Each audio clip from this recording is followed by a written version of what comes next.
Hello and welcome to another episode of Canadian Stacker.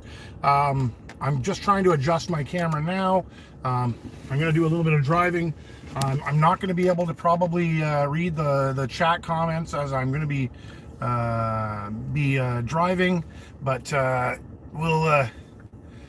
we'll give this a go. Anyways. So why am I going live? Currently, silver's been on a bit of a tear upwards. I said on the weekend there that it was looking like it was coming to the 1 year bottom, and I was talking about buying in on silver. I never got an opportunity, so I sort of missed out on that one. Yeah. Silver's up 3% today, and I'd say probably 4% since Monday. This is some pretty huge moves in the silver market. Why is this happening, and what does this mean? Now remember, I'm just a dude down by the river. I have no financial advice to give. This is just my opinion, and anything that's said in this is in that relation. But with that being said, what's going on? Well, a lot of things have happened since my last video update. First and foremost, the BRICS have now announced that they're going to open a banking system where you can buy bonds in BRICS countries' currencies rather than the U.S. And they've announced how much they're planning on basically issuing, which is several billions of dollars. They've also stated that they no longer want to deal with the U.S. dollar system, and they want out. So what exactly does this mean? Well, currently, like I've been saying in my other videos, the largest sellers of bonds,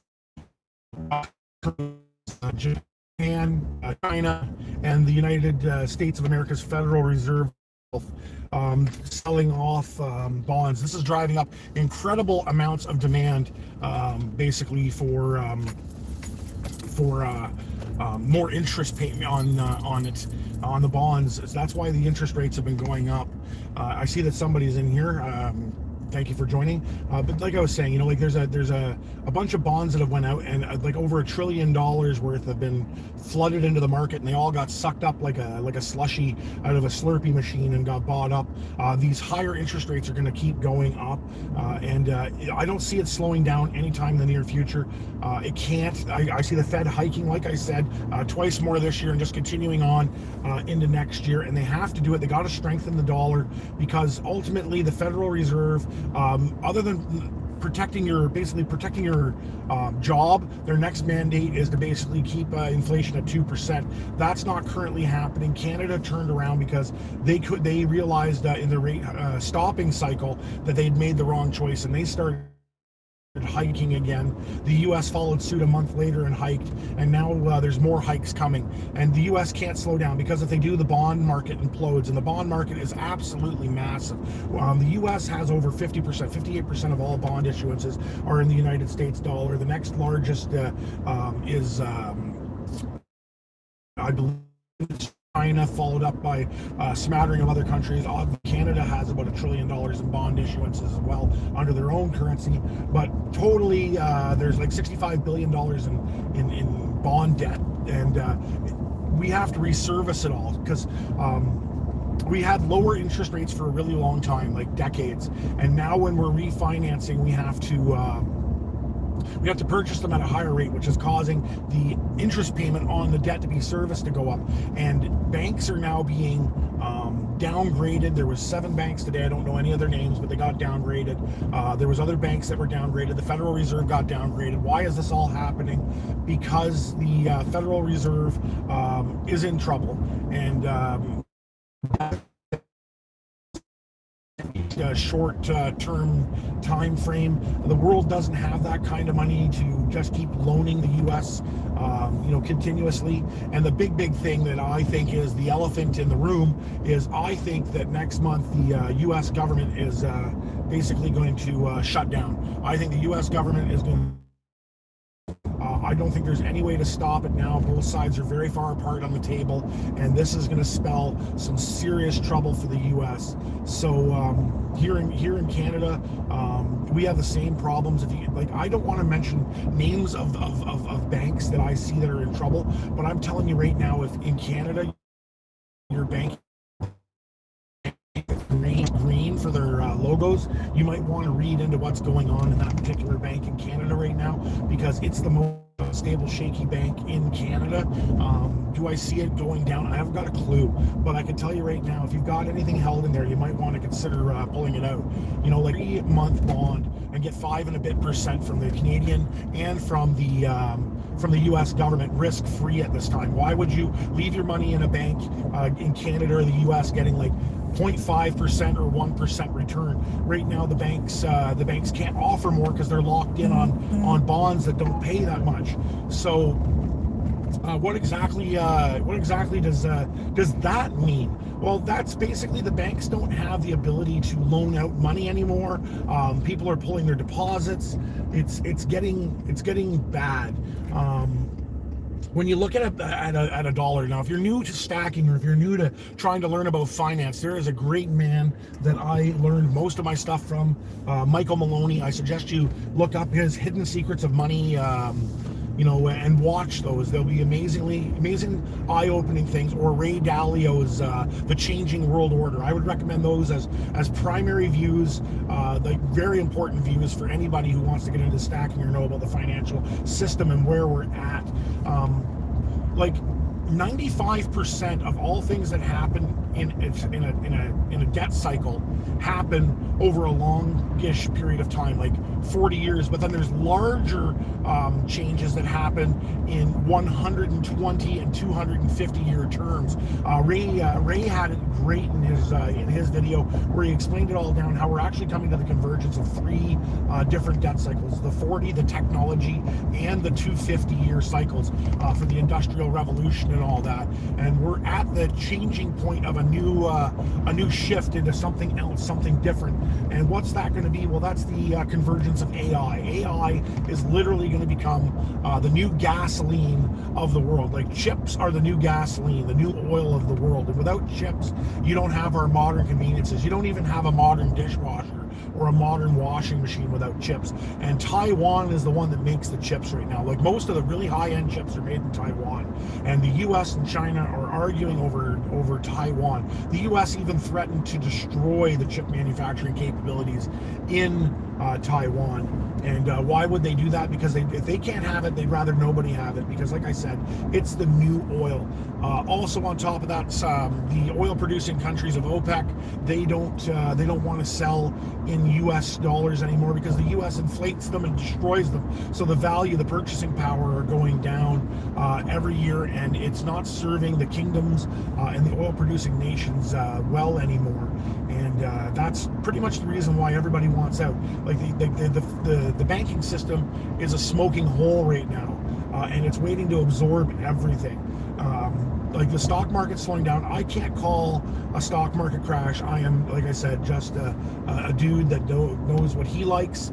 And this is not financial advice, but if you've got money in the stock market, I don't know where I'd put it. Maybe I'd put it to myself. I'm actually thinking about going out and taking a bond out at 5.25% for 3 months right now, and holding that. But the price of silver, like I said, it's shot up 3.5-4% since Monday, and this all has to do with basically the U.S. dollar. If you go look at the U.S. dollar strength, it's dropped from 104 points. I think it's down to 94. So you're looking at a 9% pull down in the U.S. dollar. So they got one or two choices right now. They can cut rates and try and spur spending in the economy, but that'll put inflation out of control. Or they can continue to raise interest rates, which is going to crash the banks and crash the jobs. So their choice is protect the dollar or protect you. And what do you think they're going to do? They're going to protect the dollar. all of the power for the U.S. is in the dollar. So if the dollar goes away, the U.S. loses its bartering power. Yes, it still has military power, but without the ability to purchase oil, purchase other items, that all eventually grinds to a halt. The SDR has been drawn down to the lowest point it has been in decades. It's been done to keep the price of oil down, to raise the electability of a particular person. We all know who is drawing down the oil in the SDR, and this is Strategic Oil Reserve, and it's not looking good. They've done a little bit to try to fill it again. Like, if you actually go look, they're putting oil back into it, but it's not good. The Federal Reserve knows exactly the game that they're currently playing, and it's basically a game of hand grenade. It's just a question of where is that grenade, that financial grenade, going to go off? Is it going to go off in their hand? Is it going to go off in the bond market? Just a question of where. And there is so much bond debt, and bond debt is what drives the economy. Without debt, there is no economy, because we're in a debt-based economy. When we went off of silver and gold backing our currencies, we decided at that point that we were going to disconnect from all reality and spend our way to prosperity, and that's the way it's been since Nixon took us off of the gold standard, back in the 60s, and it's been trading that way ever since. The French realized that there was an issue. They tried to get out of the system early. That didn't work out, but now France is talking about joining the BRICS nations. They look like the first Western power that's going to bail on the dollar system and try to get out of this ship as it sinks. And we're there. Do I see this as the final nail in the coffin? Do I see this going out of control? It all depends on the Fed rate hike, what finishes being talked about in the BRICS nations there, basically over the next couple of days. And it also depends on the U.S. government. Are they going to come to an agreement, or are they going to shut down? I tend to think that they're worlds apart, and they're going to shut down, and it's not going to be a good thing for us at all. And that's what I see happening. I see the U.S. government shutting down, nobody coming to an agreement. And to be honest, not paying our bills, it might trigger something that could be a good thing in the long term. We're basically at the point now where we have to start paying down our debt.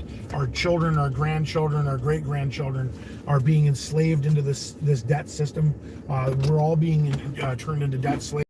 And my only thoughts on safety and security for us would be trying to find an alternative, and for me that's gold and silver and other precious metals, mining stocks, maybe farmland, tangible real wealth items that actually matter to people, that you can't live without. Things that can produce food are important.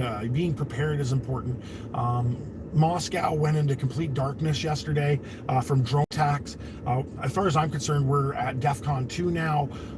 There's no way that we're not. Russia's once again talking about escalating with tactical items that I won't mention. But we are literally at that precipice right now, I think, of total breakout, like before Christmas. Like I've been saying to you guys since I started up this channel in earnest back in late March, early April. I think we're going there, and I think things are going to get worse. So do your preps, make sure you're ready. Only purchase what you can afford. Don't go into debt. Don't use credit cards. That is the trap. Borrowing from tomorrow to pay for today, that is the trap. Try to get out of debt as best you can. The best thing you could do right now, if you don't have any silver and you don't have any prep or anything, and you're in debt, first off, go out and get yourself 100 pounds of rice. Get yourself some canned food, put it away. Try to get yourself a stockpile of a couple of months of food, so that if something goes wrong, you don't panic. If you can afford to pick up a couple of full gas cans of gasoline, store it in a good way, reuse it. Like every 4 months, pour it into your car, and when you go to fill the car, fill the can back up, put it back away. Make sure you got 2 5-gallon cans on the go, so that you you have your ability to bug out if you forgot to fill up. If there is an escalation, your vehicle's probably not going to work anyways because of EMPs. But do your due diligence. Make sure you got your food. Make sure you've got your prep ready. Make sure you know your bug out location. Make sure you know a secondary bug out location in case you can't make it to your first. Do your stuff. If you want more information on how to properly and practically prep, I would suggest that you go look up people like Canadian Prepper, Full Spectrum Survival, and look up their actual how-to videos.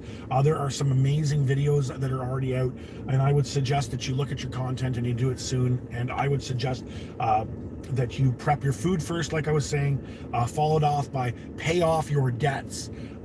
Debts are what's going to be a real problem. If we don't have an escalation where we all wind up going to war to drag ourselves out of this financial crisis we're in, because when they can't control you, they take you to war. The next thing is, if you don't go to war, is they financially destroy you by being able to take everything away by the debts that you owe. So make sure that you pay off your debts and you're debt free first, and after you're debt free, then start purchasing your precious metals and your stack.